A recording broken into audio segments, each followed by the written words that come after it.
ყველას მოგესალმებით. სასიამოვნოა თქვენთან კიდევ ერთხელ შეხვედრა. დღეს ჩვენ ვისწავლით უფრო მეც დიაბეტის შესახებ, ასევე რამდენად მნიშვნელოვანია ცხოვრების ჯანსაღი წესი და როგორ შევუწყოთ ხელი მას. თუ არ გინახავს თომას პირველი ვიდეო, გადადი პირველივე ლინკზე, რომელიც აღწერაშია მითითებული. მოდით დავიწყოთ პატარა ხრიკების გაზიარებით, რომელიც დაგეხმარებათ იცხოვროთ ჯანსაღად და ბედნიერად. ბავშვობა და მოზარდება უნდა მიიღონ საკმარისი ძილი, იკვებონ სწორად და ივარჯიშონ ბევრი. მოდით გავაკეთოთ ტესტი, რათა გავიგოთ შენი ცოდნა დიაბეტის შესახებ. გთხოვთ ყურადღებით მოისმინოთ ინსტრუქცია. მასწავლებელო, გაყავი მოსწავლეები პატარა ჯგუფებად. მე დაგისვათ კითხვას და გეტყვით რამდენიმე სავარაუდო პასუხს. თქვენ გაქვთ 1 წუთი, რომ თქვენს ჯგუფელებთან ერთად მოიფიქროთ სწორი პასუხი. დროის ამოწურის შემდეგ თითოეული ჯგუფიდან ერთმა მოსწავლემ უნდა წარმოადგინოს პასუხი კლასის წინაშე. ყოველი სწორად გაცემული პასუხი ერთ ქულას მოუტანს ჯგუფს. ჯგუფი, რომელიც დააგროვებს ყველაზე მეტ ქულას, გაიმარჯვებს. მოდით დავიწყოთ პატარა შესამზადებელი კითხვებით. რა არის დიაბეტი?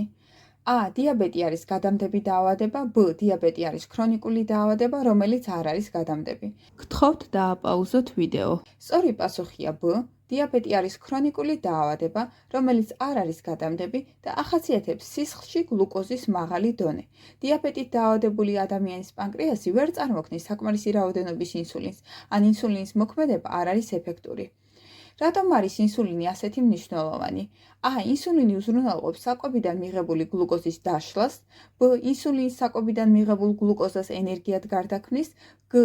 ინსულინი ეხმარება უჯრედებს სისხლიდან გლუკოზის შეწოვაში და მის ენერგიად გარდაქმნაში. D. ყველა ზემოთ ჩამოთვლილი პასუხი სწორია. გთხოვთ დააპაუზოთ ვიდეო. სწორი პასუხია G.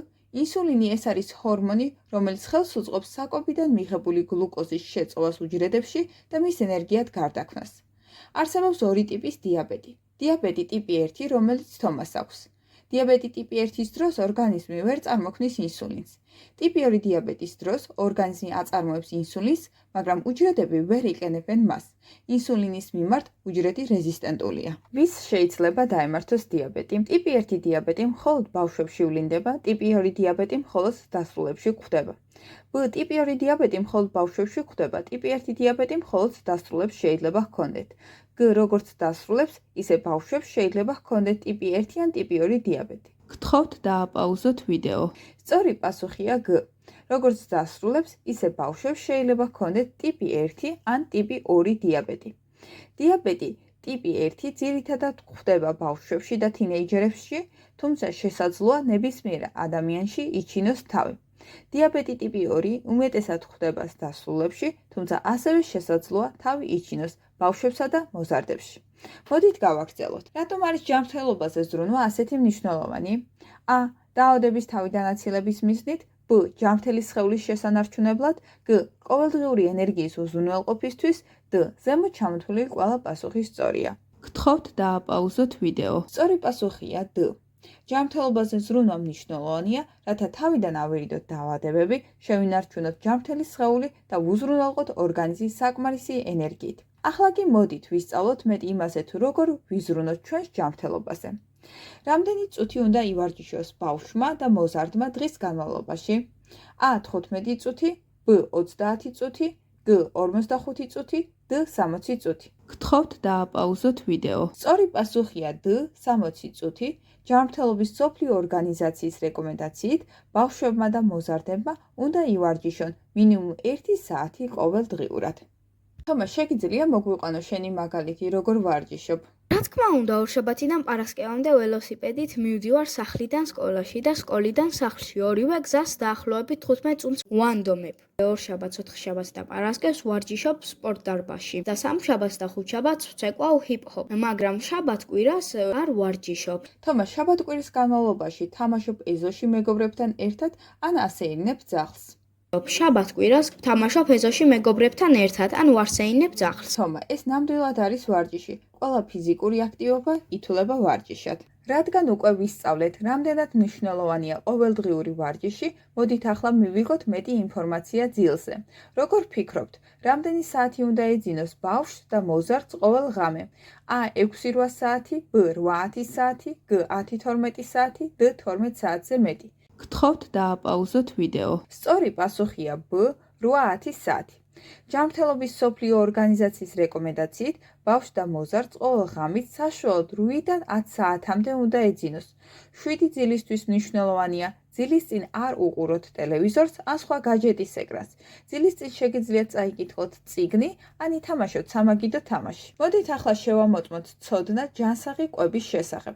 ჩამოთვლითაგან რომელია ძირითადი საკვები ნივთიერებები? A. მარილი, წყალი, ნახშირწყლები, B. ნახშირწყლები, ცხიმები, ბოჭკოები, G. ნახშირწყლები, ცხიმები, ცილები, D. ცხიმები, ცილები, მინერალები. გთხოვთ დააპაუზოთ ვიდეო. სწორი პასუხია G. ნახშირწყლები, ცხიმები და ცილები. ძირითად საკვებ ნივთიერებებს ნუტრიენტები ეწოდებათ. ნუტრიენტებია ნახშირწყლები, ცილები, ცხიმები. ასევე არსებობს სხვა მცირე ნივთიერებები, როგორიცაა მაგალითად ვიტამინები და მინერალები. ჩამოთვლილი ნუტრიენტები ძალიან მნიშვნელოვანია, რადგან როცა ნახშირწყლები გლუკოზად გარდაიქმნება, ისინი იქცევიან ენერგიის მთავარ წყაროდ ტვინისთვის. ცხიმები წარმოქმნიან ენერგიას ზრდისთვის, ცილები კი აუცილებელია ფიზიკური აქტივობისთვის, ზდისა და სხეულის გაჯანსაღებისთვის. ორგანიზმისთვის სასიცოცხლოდ მნიშვნელოვანია, რომ საკვებიდან მივიღოთ სწორი რაოდენობით ყველა ნუტრიენტი. ეს განსაკუთრებით მნიშვნელოვანია ბავშვებსა და მოზარდებში. თქვენი აზრით, მოცემული ვარიანტებიდან რომელი გვიჩვენებს საკვები პროდუქტების სწორ პროცენტულ გადანაწილებას? A. ბოსტნეული 50%, მარცვლეული 25%, პროტეინი 15%, ხილი 10%. B. ბოსტნეული 30%, მარცვლეული 20%, პროტეინი 35%, ხილი 15%. G. ბოსტნეული 45%, მარცვლეული 45%, პროტეინი 5%, ხილი 10%. გთხოვთ დააპაუზოთ ვიდეო. სწორი პასუხია A. ბოსტნეული 50%, მარცვლეული 25%, პროტეინი 15% და ხილი 10%. ბოსტნეული ყველაზე მნიშვნელოვანია. ის საკვების ნახევარს უნდა შეადგენდეს. საკვების დარჩენილი ნაწილი კი უნდა გადანაწილდეს მარცვლეულს, ცილებსა და ხილს შორის. იმედი მაქვს, ეს ლექსია სასარგებლო იქნება ჩვენთვის და ჩვენი მეგობრებისთვის მსოფლიოს გარშემო. თუ მეტის გაგება გსურთ, გთხოვთ ეწვიოთ kids-idf-2